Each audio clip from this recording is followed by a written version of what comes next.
how much time I have on this. Good morning, good morning, good morning, you guys. We are on our way. That time went by fast. My job is a mess, so I have a game plan on what to do about the issues with my job. I need to be careful because you guys, in my last car, in my Cobalt, I backed up and literally tore my passenger mirror right clean off. And this is the thing, I could hear it hitting the wall, and I just kept on backing up. Like, don't you see your mirror gone, girl? Sorry, y'all. That was the doctor right now saying, no, we sent over that prescription for you. I know they done with me, but I kind of want to stop by Charm and Charlie. But see, I ain't got no money. I ain't got no Charm and Charlie money right now. So we ain't gonna do it. We ain't gonna do it. I may I may ask my mommy to buy me something from there, like 2 or 3 purses. Are you on a? That is so annoying. How you gonna be 40 years old and on a skateboard? Y'all, I can't. And I missed my exit, so I need to turn around and park somewhere over there. I'm gonna have a meeting with my manager Monday and be like, look, this is what's going on. This is what I need to happen. I'm gonna give her a heads up. Then I am gonna search for a position internally. Like I said, I'm gonna go in the office. If I can't do once a week, I could do at least once every 2 weeks. I'm just gonna go in the office and work once every 2 weeks. And that way I can network around, let people know who I am. Because I could be a social butterfly if I want to, even though naturally I'm an introvert, into a beast. So yeah, anyway, y'all, enough of that.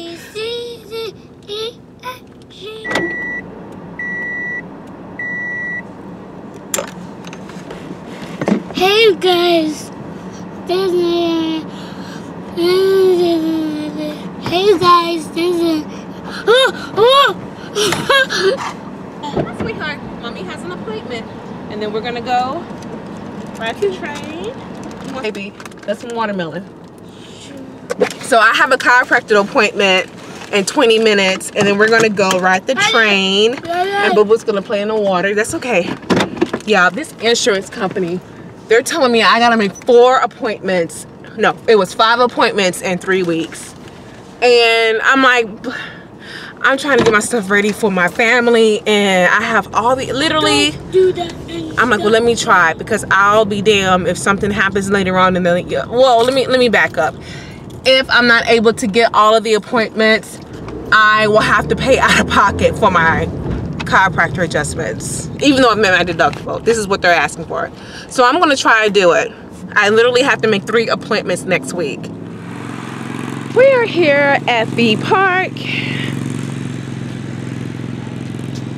JB's going to ride the train. He's gonna play in the water. It is beautiful today. I think it's like a high of 75, 80, not even that, because I have on jeans and I'm comfortable.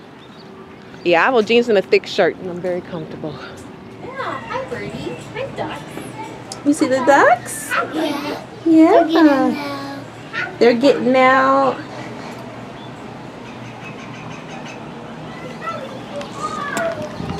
I'm not a duck. I never said you were.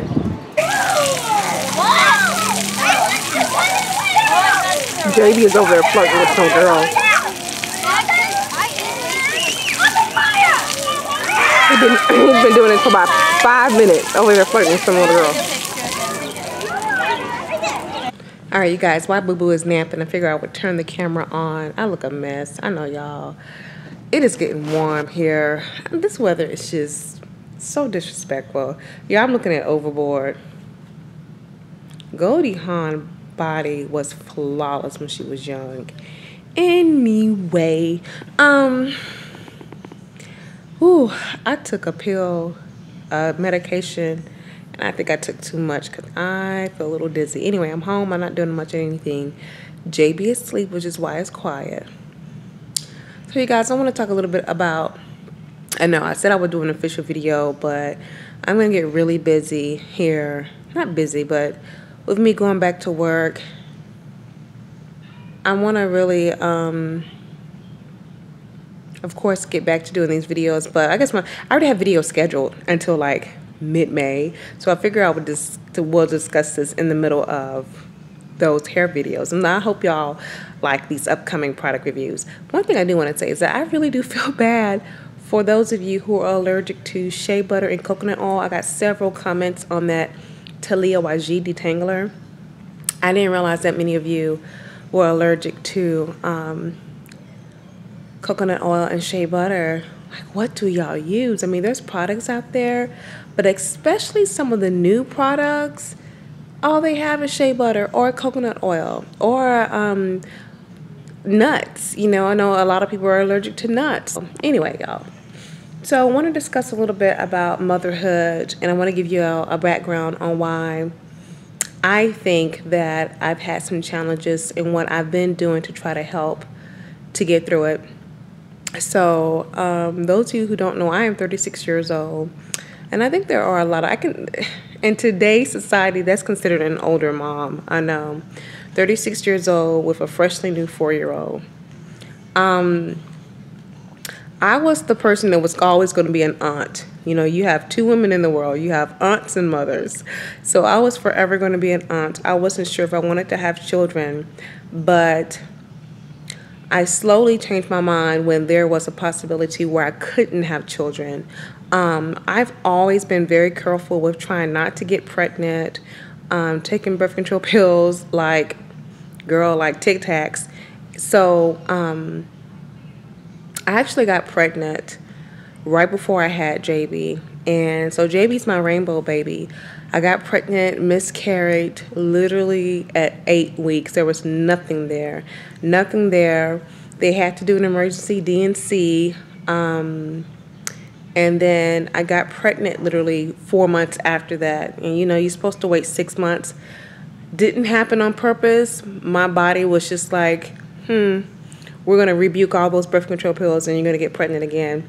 But anyway, I had my miracle baby because I was considered a high risk. And so he's here now.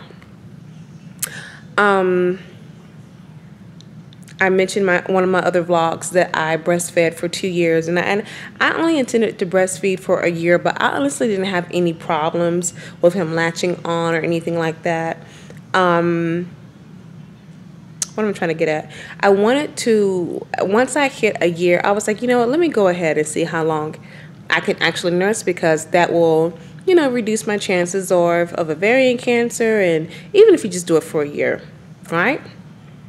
So one of the first part of, you know, challenges of motherhood for me was the lack of sleep, y'all. You have to understand, at that time, I was 32, 33. I would go to bed at 9, wake up at 6, and nursing at a certain age, they do something called cluster. When babies hit a growth peak, they do what's called cluster feeding, and that's when they're feeding sometimes every 2 or 3 hours back to back. And he was crying for it, and I was like, are you serious? So he would nurse all day and sometimes all night. And we actually co-slept. Him and I slept in one of the guest bedrooms. And then once he turned 7, 8, or 8 months years old, we did what's called sidecarring his crib to our bed. And that's where you basically attach the crib to the bed. So I would nurse him, slide him back over to his crib, but he would still get up 3 or 4 times. It was absolutely draining because nursing in itself is a lot of work. I mean, he's taking milk from my body, so I had to ensure that I was eating enough calories.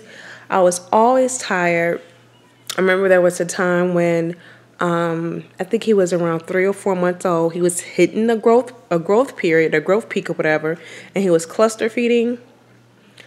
I am not kidding you. I shit you not. Excuse my language. I'm really not exaggerating with this, because by the second day of him doing that, I asked a girlfriend to come over and help me. And she was like, do you want me to stay? And I broke down crying, you guys. I had not slept in 3 days straight. No, that's a lie. I think I probably slept 4 hours in 3 days straight. I don't have any family here. None. All of my family is in Texas. My fiance has cousins here, distant cousins, but that's it. They're not close. They're like 3rd generation, 4th generation cousins to him. These are people he didn't grow up with. So I don't really have any close friends here, right? So that one friend, you know, she's close by, but ironically, we're not that close anymore. At 3 months, or excuse me, I was able to hold off returning back to work until 4 months. Let me back up. My fiance also works second shift in the hospital. So my mom came down when I had the baby. She left a week later. And then my man went back home. I mean, my man went back to work after 2 weeks. So I was left with a newborn baby until literally from 12 o'clock till all day, all night by myself. And this has been going on ever since, you know, now of course it's better, but that's the schedule. JB was with me. And so, yeah, I had, you know, I didn't have the big overwhelming people coming over to see the baby because I don't have a lot of friends here. And like I said, I don't have any family here. I would say the one thing, my first piece of advice, make sure that you have a support system. And if you don't, create one. So that was very challenging. What did help me was creating a schedule and being flexible and knowing that things would change and being okay with that. I know I had PTSD. I know I did because I started doubting, oh my God, and I think all of us do this as women. I started doubting, can I really raise a child?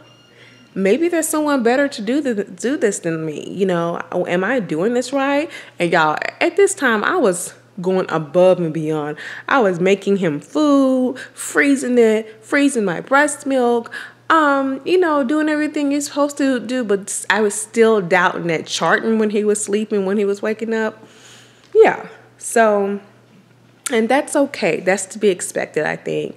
By 8 or 9 months, I just finally had to stop beating myself up about it and accept that, okay, you're a new mom. This child is not going to be how you expect it to be. Because it's the thing, you guys. I'm used to babies. I knew how to bathe children, babies. I knew how to feed, change clothes, all of that. My sister got pregnant in high school and I was in college. So when I would come back for spring break, I would take care of my niece who was a baby. I mean, I would have her all day to where she would call me mama. I finally had to make the decision that this is how it's going to be. I remember I think he was around 8 months old. He was so cute, you guys. I'll post a picture of him around that age below. He was so, you could see it. He was really fat. That milk was taken, honey. And I was trying to get him to sleep, y'all. I would have 20, 30-minute rocking sessions to get him to sleep. My back would hurt all the time.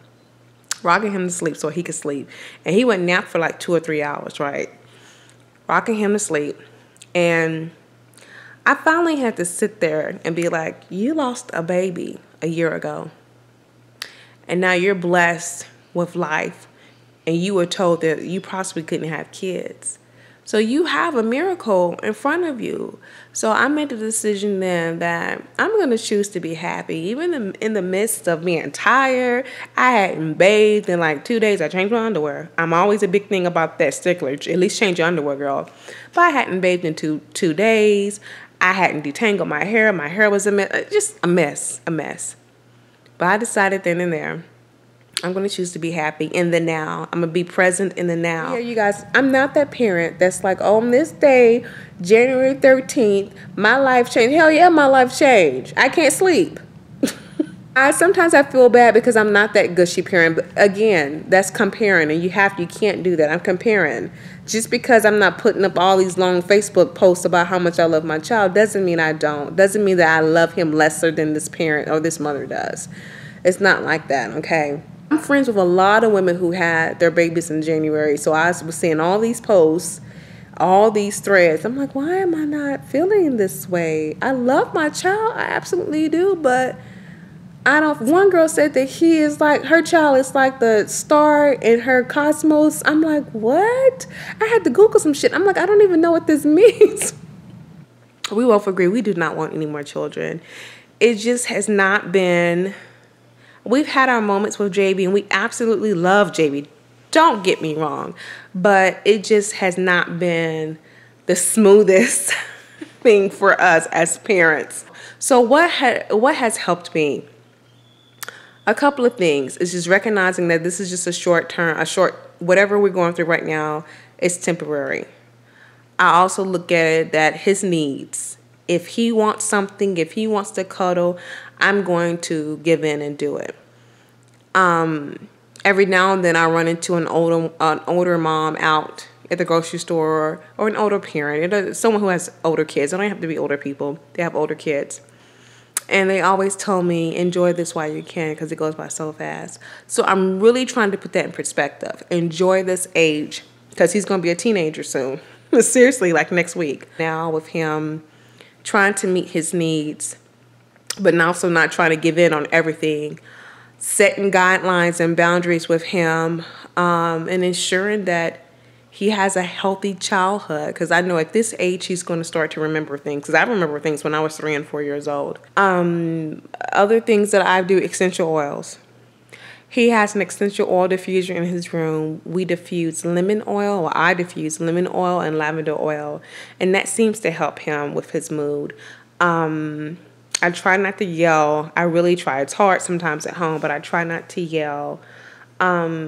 I try to take his, even though it's clear that he's a child and I'm the mother, the parent, I really do try to listen to him, because I think a lot of time black parents, especially black parents, they're like, child is to be seen and not heard. Child, when I was growing up, your ass better be in the back room. You can't even come in the front room.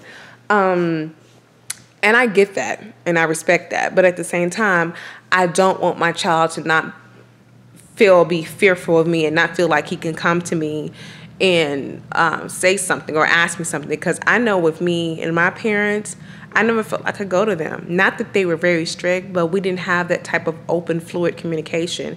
No, I don't want us to be on a friend level. I don't want that. I remember, I think he said, when he came home one day, he's like, so-and-so is not my best friend. You're my best friend. I said, JB, you're not my best friend. I know that's mean, y'all. You have to base your parenting skills designed for you and your family, and your values. You can't do what someone else do. It may not work for you, your lifestyle, and your family unit. Your family may be different. It's going to be different from other people. So sometimes you can get advice from people, but you may have to tailor that to your family needs, if that makes sense. And I'm not even going to really get around, some of the issues with other moms being judgmental. Breastfeeding versus non-breastfeeding. Circumcision versus uncircumcision. Look, let me tell you something.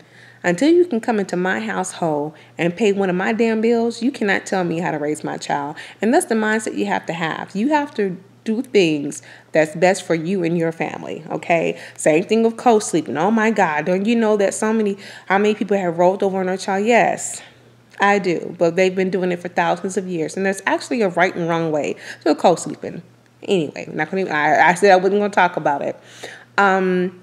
I avoid those mommy forums like the freaking plague. And, even going to this therapist has really made me reevaluate things with my career and just really taking my own advice. And the one thing she mentioned again, she said, Vivian, you are, and this is going to relate to being a mother and parenting. You are out there in the future when you need to come back and be here. You can't control what's out there. But what you can do is control what's right here, and that will affect the future. Anyway, you guys, this video is going way beyond what I thought it would be. That is it. I hope someone can find this useful. Like I said, if you have any advice down below for new parents, any advice for me, I would really appreciate it. Look, I am all open for advice, because I do want to be the best mom that I can be. I know I'm going to fail in some areas, but overall, I want to try and, be the best that I can for my baby. So anyway, you guys, thank you so much for watching. Take care. Bye.